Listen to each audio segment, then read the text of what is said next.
आदर्श प्रकरणानंतर राजकीय अज्ञातवासात गेलेल्या अशोक चव्हाणांचं नांदेडच्या उमेदवारीनं पुनर्वसन करण्याचा प्रयत्न काँग्रेसनं केला, पण देशात नरेंद्र मोदींची हवा सुरू आहे. त्यामुळे अशोक चव्हाणांसमोर मोठं आव्हान निर्माण झालंय.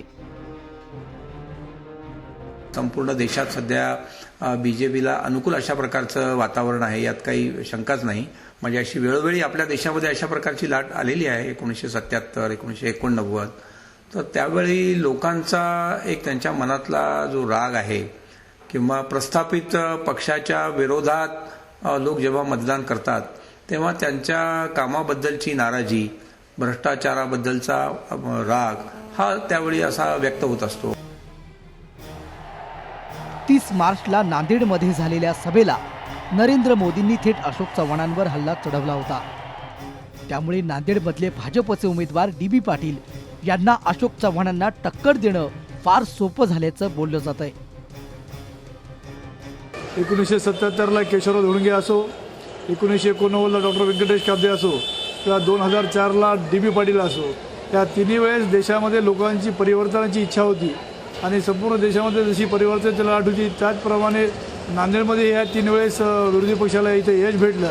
यावेळेसुद्धा देशामध्ये परिवर्तनाची लाट आहे आणि त्याच अनुषंगाने यावेळेसुद्धा हा मतदारसंघ काँग्रेसकडे जाऊन तो भारतीय जनता पार्टीकडे येईल अशी आम्हाला आशा आहे. ही निवडणूक आपल्यासाठी अस्तित्वाची लढाई असल्याचं याआधीच अशोक चव्हाणांनी स्पष्ट केलंय. मात्र तरीही देशात मोदींची लाट असल्याचं ते मान्य करायला तयार नाहीत. ऐसी कोई बात नहीं है, तो लहर मीडिया के कुछ सेक्शंस ने निर्माण की लहर है, ये कोई नेचुरल लहर कहीं भी नहीं है और नांदेड़ में तो बिल्कुल नहीं है. राजकारणात नेहमी सगळ्या शक्यता गृहीत धराव्या लागतात. त्यात नांदेडचा इतिहास पाहता इथला मतदार लाटेवर स्वार होऊन मतदान करणार असल्याचं वेळोवेळी दिसून आलंय. पण अशोक चव्हाण समर्थक ही निवडणूक एकतर्फी असल्याच्या आविर्भावात आहेत. त्यामुळे नांदेडकर कोणाला पसंती देतात हे येणारा काळच सांगेल.